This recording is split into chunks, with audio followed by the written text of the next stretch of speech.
Chapter चल रहा था इसका आवर एनवायरनमेंट यानी हमारा पर्यावरण, उसका chapter number 6 natural vegetation and wild life यानी प्राकृतिक वनस्पति और वन्य जीवन। इसका कुछ फर्स्ट पार्ट हमने लास्ट वीडियो में देखा था। आज इसका नेक्स्ट पार्ट में हम देखेंगे टेम्परेट एवरग्रीन फॉरेस्ट यानी शीतोष्ण सदाबहार वन, टेम्परेट डेसिड्यूस फॉरेस्ट यानी शीतोष्ण पर्णपाती वन। और नेक्स्ट जो हमारा है तो जो पेज नंबर है, पेज नंबर हम देखेंगे 41 से और इन सारे जो टॉपिक है वो क्लियर करते जाएंगे। ये जो हमारा ये वाला टॉपिक है यानी कि मेडिटेरियन वेजिटेशन भूमध्य सागरीय वनस्पति, कॉनिफेरस फॉरेस्ट यानी शंकुधारी वन, ग्रासलैंड यानी घास स्थल और टेम्परेट ग्रासलैंड यानी शीतोष्ण घास स्थल। हमारा पेज नंबर आप देखिए 41, उसका हम स्टार्ट करेंगे। टॉपिक लेंगे टेम्परेट एवरग्रीन फॉरेस्ट यानी शीतोष्ण सदाबहार one.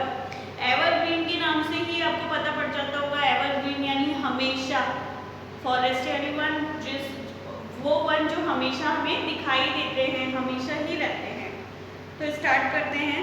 The temperate evergreen forest are located in the mid latitudinal coastal regions यानी कि जो टेम्परेट एवरग्रीन जो फॉरेस्ट है यानी शीतोष्ण सदाबहार वन है वो हमारे जो मध्य अक्षांश है, मध्य अक्षांश के तटीय प्रदेशों में पाए जाते हैं।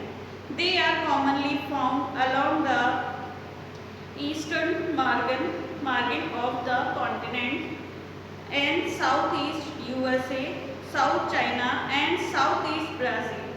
यानी कि ये जो वन है वो साधारणतः हमें जो है पूर्वी किनारों पर, जो हमारे महाद्वीप के पूर्वी किनारों पर देखे जा सकते हैं, जैसे कि दक्षिणी पूर्व यूएसए जो है हमारा, साउथ चाइना यानी दक्षिणी चाइना, साउथ ईस्ट यानी दक्षिण पूर्वी ब्राज़ील, यहाँ पर ये वन देखे जा सकते हैं। दे comprise both hard and soft wood trees like oak, pine और यूकेलिप्टस। यानी कि इन पेड़ों में शामिल होते हैं, मतलब इनमें जो पेड़ पाए जाते हैं वो है ओक यानी बांज या बलूत का पेड़, पाइन यानी देवदार का पेड़ और यूकेलिप्टस जो होता है गन सफेदा का वृक्ष होता है। ऐसे वृक्ष सदाबहार वनों में पाए जाते हैं। टेम्परेट डेसिड्यूस फॉरेस्ट यानी कि शीतोष्ण पर्णपाती वन। पर्णपाती यानी झड़ने वाला, जो पेड़ झड़ता है वो वाले वृक्ष। As we go towards higher latitudes, जैसे जैसे हम उच्च अक्षांश की ओर बढ़ते हैं, there are more temperate deciduous forest, और वैसे वैसे हमें जो शीतोष्ण पर्णपाती वन प्राप्त होते जाते हैं। These are found in the northeastern part of USA, China, New Zealand, Chile, and also find in the coastal regions of Western Europe. यानी कि ये जो पेड़ है वो पाए जाते हैं उत्तर पूर्वी प्रदेश में, जैसे कि यूएसए, चाइना और न्यूजीलैंड, चिली और जो तटीय प्रदेश है वहाँ पाए जाते हैं। पश्चिमी जो यूरोप का पश्चिमी तटीय प्रदेश है वहाँ पर भी पाए जाते हैं। They shed their leaves in the dry season. ये जो पेड़ होते हैं शीतोष्ण पर्णपाती वन, ये जब शुष्क मौसम होता है तब अपने पत्तों को गिरा देते हैं। दे कॉमन ट्री आर, इनमें जो कॉमन ट्री होते हैं साधारणतया कौन से पेड़ पाए जाते हैं इसमें, ओक यानी बांज का, ऐश, बीज, इस तरह के पेड़ पाए जाते हैं। Deer, foxes, wolf are the animals commonly found. यहाँ जो जानवर पाए जाते हैं वो कौन कौन से हैं, हिरण, लोमड़ी, भेड़िए यहाँ पे कॉमनली साधारणतया पाए जाते हैं। Commonly birds like pheasant monals are also find here, यानी फ्रीजेंट और मोनाल नाम का पक्षी भी यहाँ पर पाया जाता है। मेडिटेरेनियन वेजिटेशन यानी कि मेडिटेरेनियन वनस्पति कौन सी होती है? You have learn that most of the east and north east margins of continent are covered by temperate evergreen and deciduous trees. यानी कि आपने ये पढ़ा है कि जो पूर्वी और उत्तर पूर्वी किनारे हैं हमारे महाद्वीपों के, वहाँ पर शीतोष्ण सदाबहार और पर्णपाती वृक्ष पाए जाते हैं।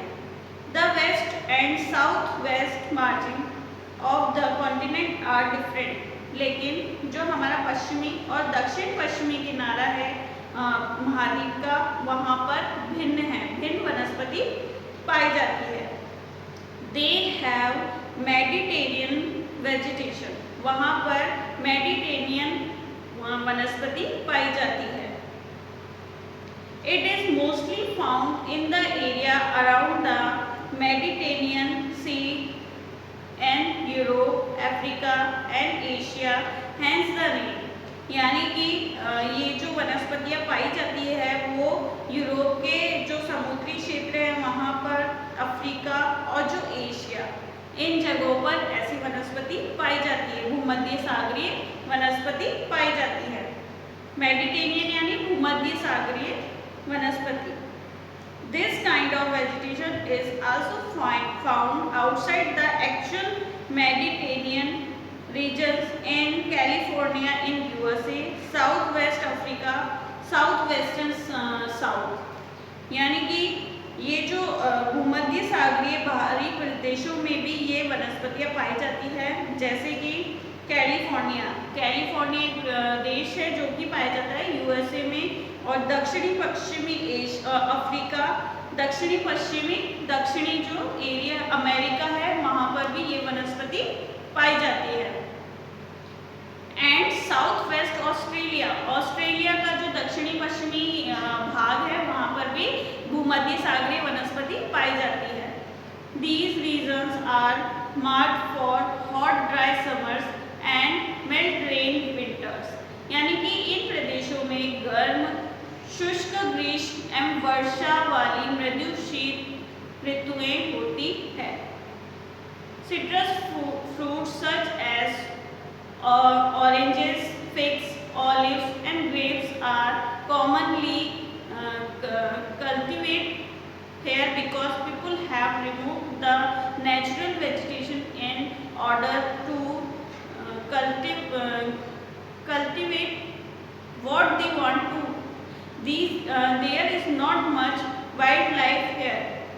यानी कि यहाँ पे जो सिट्रस प्रकार के फल होते हैं जैसे कि ऑरेंज यानी संतरा, और जो अंजीर है, जैतून और अंगूर, इस तरह के ही फल वहाँ पर उगाए जाते हैं, क्योंकि वहाँ जो लोग हैं, वहाँ जो लोग रहते हैं, वो लोग क्या करते हैं कि इस तरह की अपनी इच्छा के अनुसार पैदावार करने के लिए, यानी कि जिस चीज़ की वो खेती करना चाहते हैं उसकी पैदावार के लिए वो वहाँ की जो वनस्पति है, भूमध्य सागरीय जो वनस्पति है, उसको वहाँ से हटा देते हैं, रिमूव कर देते हैं और अपनी इच्छा के अनुसार वहाँ पर खेती करते हैं। यहाँ पर वन्य जीवन भी बहुत कम पाया जाता है। कॉनिफेरस फॉरेस्ट यानी शंकुधारी वृक्ष वन इन द हायर लैटिट्यूड्स, यानी कि जो उच्च अक्षांश है 50 degree to 70 degree in of northern hemisphere, यानी जो उत्तरी गोलार्ध है, the spectacular coniferous forest are found. यहाँ पे जो बहुत ही शानदार रूप में, मतलब बहुत ही ज़्यादा रूप में ये शंकुधारी वन पाए जाते हैं। These are so called as taiga, यानी कि इनको टेंगा भी कहा जाता है, टेगा भी कहा जाता है। These forest are also seen the higher altitudes, यानी कि इन वृक्षों को बहुत ही अधिक ऊंचाई वाले स्थानों पर भी देखा जा सकता है। These are the trees which Selima found in the Himalayas in abundance।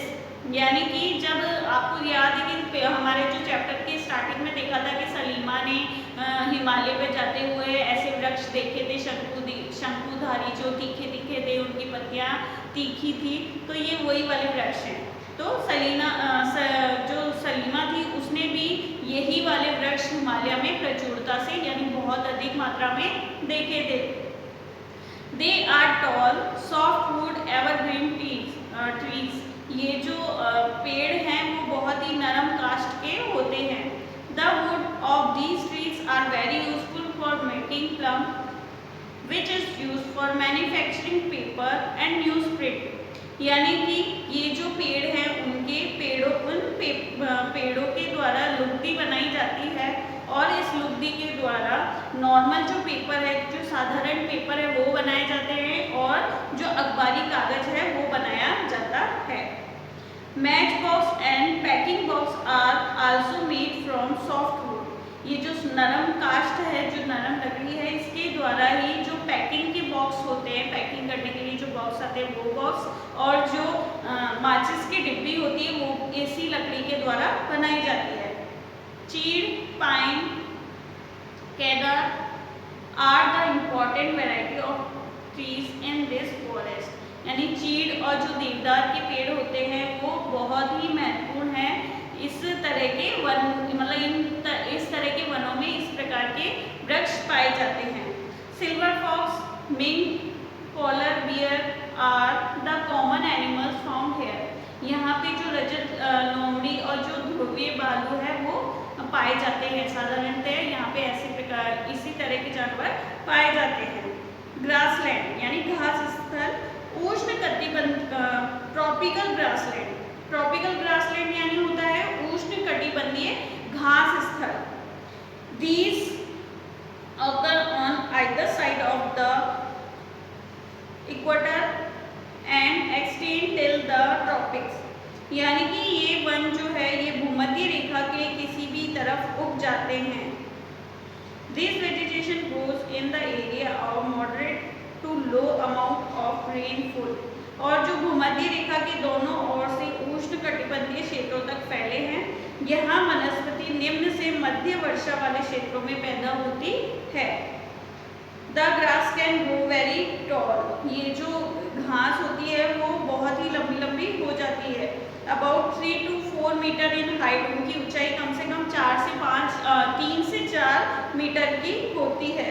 Savanna grassland of Africa are of the type, यानी कि जो सवाना का घास स्थल है अफ्रीका का वो उसी का एक प्रकार है। Elephant, zebras, giraffe, bear, leopards are common in tropical grassland. यहाँ जो घास स्थल पे जानवर पाए जाते हैं उनमें जिराफ, हाथी, जेब्रा, हिरण, तेंदुआ, ये इस प्रकार के जानवर वहाँ पे साधारणतः पाए जाते हैं। टेम्परेट ग्रासलैंड यानी शीतोष्ण घास स्थल, these are found in the mid latitudinal zones and in the interior part of the continents। यानी कि इस प्रकार के जो वन होते हैं वो मध्य अक्षांशीय क्षेत्रों में पाए जाते हैं और हमारे महाद्वीपों के भीतरी क्षेत्रों में पाए जाते हैं। Usually grass here is short and nutritious, यानी कि ये जो घास होती है वो बहुत छोटी होती है लेकिन पौष्टिक होती है। वाइल्ड बफेलो जो जंगली भैंसे होते हैं, बेकॉन, बिसन्स और जो एंटीलोप, जो जंगली भैंसे बिसन और जो एंटीलोप है वो उस तरह के जानवर यहाँ पर पाए जाते हैं। थ्रोनी ब्रशेस यानी कंटीली झाड़ियाँ, these are found in the dry desert like regions। यानी कि ये जो कंटीली झाड़ियाँ हैं ये मुख्यतः कहाँ पाई जाती है, जो रेगिस्तान होते हैं जहाँ चारों तरफ मिट्टी ही मिट्टी होती है, डेजर्ट वहाँ पे पाई जाती है। Tropical desert are located on the western margin of the continent. जो हमारे महाद्वीप के पश्चिमी किनारों पर ये डेजर्ट पाए जाते हैं। The vegetation cover is scarce here because of century rain and scorching heat, क्योंकि यहाँ पर बहुत ही तेज गर्मी पड़ती है और बहुत ही कम वर्षा होती है, इसीलिए यहाँ इस प्रकार की यहाँ पर वनस्पतियों की बहुत ही कमी रहती है। Identify the desert region in the world map. आप वर्ल्ड का मैप देखिए और वहाँ पर जो रेगिस्तान है हमारे विश्व में उनको ढूंढने की कोशिश कीजिए। Can you name the great desert of India. क्या आप जो भारत में बहुत बड़ा रेगिस्तान है उसका नाम जानते हैं। Name some of the common animals of the desert which you have learn earlier. आपने कुछ जो साधारण जानवर पाए जाते हैं ऐसे रेगिस्तानों में उनके नाम लिखिए या सोचिए, आपको कितने नाम पता है। If you reach the polar region you will find the place extremely cold. यानी कि जब आप ध्रुवीय प्रदेशों में जाएंगे तो वहाँ पर अत्यधिक ठंडक यानी ठंड हमें महसूस होती है, वहाँ बहुत ज़्यादा ठंड पड़ती है।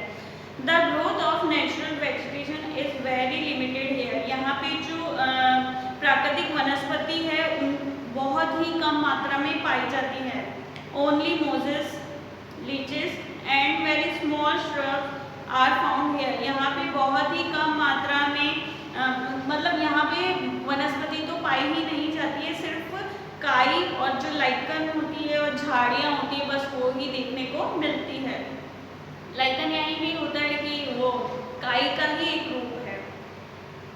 Only it grows during the very short summer. और ये भी जो उगती है वो बहुत ही जब थोड़ी बहुत गर्मी पड़ती है उस सीजन में उगती है। This is called tundra type of vegetation. इस प्रकार की वनस्पति को टुंड्रा भी कहा जाता है। This vegetation America, this vegetation is found in the polar area of Europe. Europe के जो ध्रुवीय क्षेत्र है वहाँ पर इस प्रकार की वनस्पति पाई जाती है। और एशिया एंड नॉर्थ अमेरिका, और जो अमेरिका का उत्तरी क्षेत्र है वहाँ पर इस प्रकार की वनस्पति पाई जाती है। The animals have thick fur and thick skin of protect themselves from the cold climate condition. यहाँ पे जो जानवर पाए जाते हैं उनके जो बाल होते हैं वो बहुत ही मोटे होते हैं, उनके जो फर होते हैं बहुत ही मोटे होते हैं और उनकी जो स्किन होती है वो बहुत ही मोटी होती है ताकि वो वहाँ पर जो पड़ने वाली ठंड है उसका सामना कर सके और उनको सुरक्षित रख सके। सील, वॉलरस, मस्क ऑस्कन, arctic owl, polar bear and snow foxes are some of the animal found here. यहाँ पे जो जानवर पाए जाते हैं उनमें सील, वॉलरस, कस्तूरी बैल, आर्कटिक जो उल्लू है वो, और जो पोलर ध्रुवीय भालू है, बर्फीली लोमड़ियाँ ये पाई जाती है। सलीमा's father showed her some photograph of thick forest। यानी कि सलीमा के जो पिता है उन्होंने कुछ तस्वीरें सलीमा को दिखाई जो कि थी घने जंगलों की। In some of the photographs Salima observed that people were cutting trees and cleaning the forest। उनमें से कुछ पिक्चरों में सलीमा ने देखा कि जो लोग थे वो पेड़ों को काट रहे थे और जंगलों को साफ कर रहे थे। Her father explained that the local people wanted their land for agriculture and settlements। यानी कि उसके पिता ने उसको समझाया कि वहाँ पर जो रहने वाले लोग हैं वो इसलिए कर रहे हैं ताकि वहाँ पर कृषि कर सके और रह सके यानी आवास बना सके। So they cleaned up the forest। इसलिए वो जंगलों को साफ कर रहे हैं। Salima started wondering if all forests are clean, then where will the wildlife go। Salima ये सब सुनकर सोचने लग जाती है कि अगर इस तरह से ही जंगल साफ होने लग गए तो वन्य जीवों का क्या होगा, वो कैसे रहेंगे। Will the forest take its original shape again। क्या जो जंगल है वो फिर से उनके पहले वाले रूप ले सकेंगे। Will the forest take its original shape again। वो क्या उसका जो वास्तविक रूप वापस से ले सकेंगे।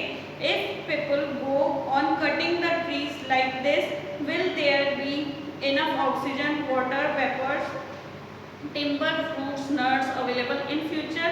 अगर इसी तरह से जंगल साफ होता रहा तो क्या लोगों को उनके आवश्यकता अनुसार ऑक्सीजन मिल पाएगी, क्या उन्हें पानी मिल पाएगा, क्या जलवाष्प बन पाएगा। लकड़ी मिल पाएगी या फल और मेवे हमें भविष्य में कभी मिल भी पाएंगे? Do you agree with Salima? क्या आप सलीमा के जो सोच है उसके साथ एग्री करते हैं? Hold a discussion with your friends about the depletion of our diversified flora and fauna, suggest some measure to conserve them। यानी अपने दोस्तों के साथ आप वनस्पति एवं प्राणी जगत की विविधता में हो रही कमी पर चर्चा करें, इसके संरक्षण के बारे में कुछ सुझाव दें। यानी कि आप अपने फ्रेंड्स फैमिली के साथ में इन सब के बारे में सोच सकते हैं कि जिस तरह से हमारा जो फॉरेस्ट है वो खत्म होता जा रहा है, तो हमें फ्यूचर में क्या क्या प्रॉब्लम्स आ सकती है और हम इसको प्रॉब्लम को कैसे सॉल्व कर सकते हैं, इसके बारे में आप डिस्कस कीजिए आपस में। तो हमारा जो चैप्टर है, चैप्टर नंबर 6, वो यहीं पे ख़त्म होता है। नेक्स्ट जो हमारा चैप्टर होगा हम नेक्स्ट वीडियो में देखेंगे। आज के लिए थैंक यू।